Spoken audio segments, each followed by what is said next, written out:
Hi, Austin. Welcome. Welcome to our Solocoreográfico box here on the net. And yeah, how are you?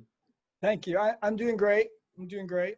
Great. Just getting my coffee this morning. And yes. happy now, to be here talking to you. What time is there now? It is now just a little bit after 9 o'clock in the morning. The aim of this interview is to know about your festival. It's a brand new festival. It did happen this year despite all odds, which was amazing, incredible. And how did you start it? Why did you start it? What was the motivation for it? And yeah, how did all started this year? Okay. The motivation was that for years, and you know, for years, because I met you many years ago. Many years ago. I've been traveling internationally as a dancer, performing, choreographing, lecturing in different aspects. And that profoundly changed my whole outlook, not just on the world, but on dance, on the world of dance. I saw it more globally than just the United States or my little city. You know, it was a very positive and opening experience for me, and I continue to travel and teach and choreograph internationally. And so I wanted to create an international festival here where for younger dancers who might not have that opportunity or might be a little worried about or kind of not so secure yet with the idea of, oh, I'm going to travel over to Europe and go from one city to the other and take some dance classes and see what's going on in the dance world. So I thought if I could create a festival where I can bring faculty from all around the world to Oklahoma with the faculty also from the United States and create this very open and collaborative environment for all the teachers, it would give students an opportunity to train with people I've met over the years who I think are amazing artists. And that opportunity will open up those doors for them. So then they would say, well, hey, maybe I want to go to Germany. Well, now they at least know somebody that they took class with. They could send them a message and say, hey, I'm coming to Germany. Or, sure, hey, I want to go to Paraguay. I want to go to Brazil. I want to go. And those connections have already been made. So that step of moving from this country to the other country to explore dance, it's already started, right? It's a bridge. So it's like the core of the festival, the main motivation is an educational motivation in the sense of supporting the young artists, the young dancers to the profession. Yes. Okay. Yeah, exactly. When I got the idea to do it, it was always around the educational aspect. So I wasn't looking to create a performance-based festival where we brought a lot of companies in to perform. Yeah, just that probably, so we will bring companies in to perform, but that's not the main focus. The main focus is their training, their networking, all these different things that happen. I mean, when you go to a festival or a new place, a lot of different elements occur. And yeah. It's interesting to hear that, because when you think about the word festival connected to dance, the first thing you think about the shows, the performances. And I think it's interesting that your point where you started, the point where you start is the educational process and how to improve it and how to support the dancers. And then the showing, which is actually the way is correct. I mean, first the dancer and then the show. So close to the educational, so then you have the next step, which is the showing. Clearly this year, the showing itself could not take place. I mean, we wanted to start Solocoreográfico in the US this year, but we could not, but we will, of course. We will. But this leads me to the next question, which is about the pandemic, which is the theme of the year. Unfortunately, we cannot avoid it. So in detail for you, what what did it mean? What did it mean for the festival, this pandemic, and how did you react and decide then to do it despite all odds, and how did you manage to do it? Well, I will start with, I was very reluctant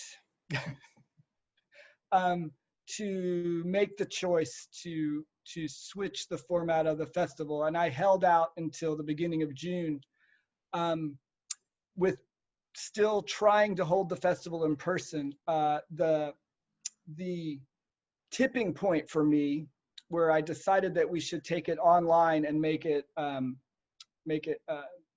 distant learning, basically, type of festival, was when I realized that I couldn't get the faculty from the international faculty here to the United States. And how can you have an international dance festival without your international elements? So, I know the problem. Right? So I actually went through kind of a period of, I don't want to say depression, but I was just a little like, oh, you know. Yeah. And Tirsa, my wife and partner, and Rebecca, who's the executive director of the festival, convinced me to pivot and move the festival online, which was the greatest idea that we could have ever had, because one, I could still have all of the faculty that I wanted to have involved. And I know things shifted and it wasn't the same as it would have been live, but so we had everybody there, and the students came, and we had students from around the world too. So it wasn't just from one place, or it expanded the possibilities of participation actually to students in a more global environment, because they didn't have to pay to travel to the United States. They didn't have to incur that cost. So yeah, in some ways it had, you know, there were positive elements of this, right? So that was kind of the choice to go online. We made a choice to limit our class sizes, because I've been teaching by Zoom, you know, for months already. Yeah, for the I want university. to just say that and Austin Hartel is also dance professor at the Oklahoma University. So that's why also you could have this experience firsthand. Yeah, and from that experience, I realized, and I had taught at another festival, but I made this choice before that. But from that experience, I realized we need to have a small class size, because if you have too many students in the class, it's really hard for the faculty to connect, right, with them. Yeah. And so from one standpoint, that's not a financially beneficial decision to make as a festival, but I have to hold to that. Like, if we have to stay in this online distance learning environment, you know, I think that's the way to go and move forward, again, as limited class size, because it just creates a lot of engagement. No, I mean, I can say, I mean, I did participate, I had the chance to participate as a faculty in your festival, and I can say that it was a real experience, although it was completely online. We could really somehow connect with the students, and we had the feeling really that, you know, we were busy in a place because you had to be on time for the schedule for the class and everything. So there was some of the elements made it real, because somehow still were present. No? So it was definitely a good decision, I think so. Yeah, and I think it was important to start the festival. I think it definitely was a good decision. Good, well done. Yeah. Thank you. Yeah, I have another question. Okay. You mentioned that the festival is also made to bring the international to the young dancers, students, and then to put them in connection with the international. What do you think will be the role of the international cooperation for the Oklahoma Dance Festival? How do you see this developing in the future? I mean, it started this year.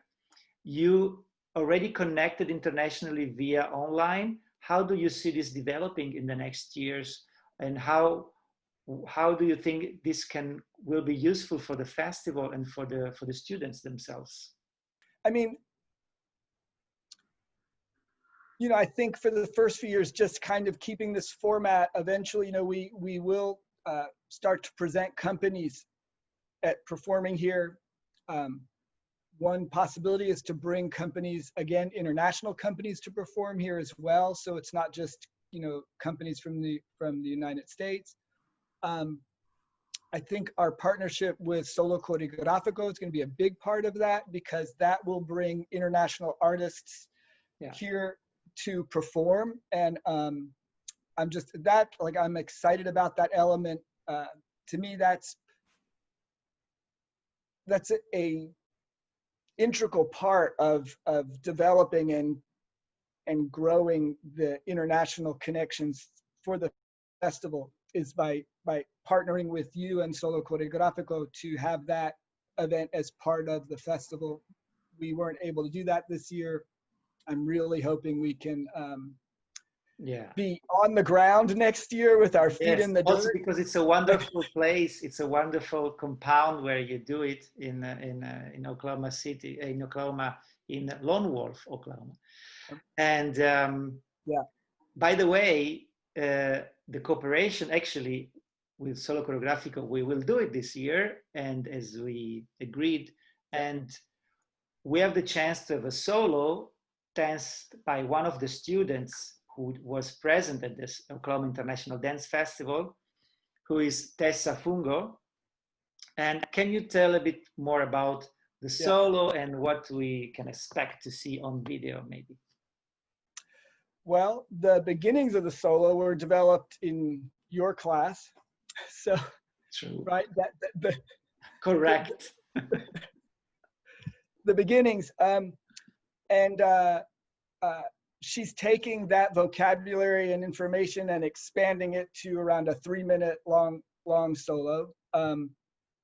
We've been working on it a little bit. We need to get a little more time in the studio.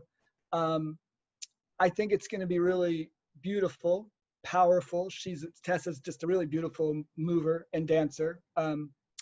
And we're hoping to record it outside at Quartz Mountain, where the festival is going to take place. So it will represent the festival through the physical dancer and with the backdrop of the physical place. Yeah, that's nice. It's a brilliant idea. I'm so looking forward to see it.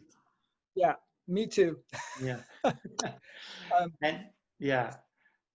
And actually, I just want to say that this video, this solo, will be screened online during the festival week here in Frankfurt. So between the 5th and the 10th of October, we will show the solo. So of course, we will announce it well. And I'm going to be it's going to be a nice experience. I'm really looking forward. There will be many solo. There will be, because this year we try also, because we cannot fly our international guests to Frankfurt because they're, from US or other country, Israel or Turkey, France. Then we decided to have an online connection to present you to our audience online, so that they can see your face and know who you are, why we work together, why we cooperate, and then every one of the partner will send a solo representing the festival. And this one with Tessa Fungo is going to be definitely a special one. Yeah, well, thank you. I think so. Dear Austin, thank you so much. Thank you so much for the time today. It was really a pleasure to know more about the festival, where you're aiming to, and and we're really, as I said, looking forward to see the work you did with Tessa and the place where it is going to be filmed at the Quartz Mountain. But first of all, thank you for the presence. Thank you for being here, and see you soon, hopefully. Yes, on the ground. Hopefully.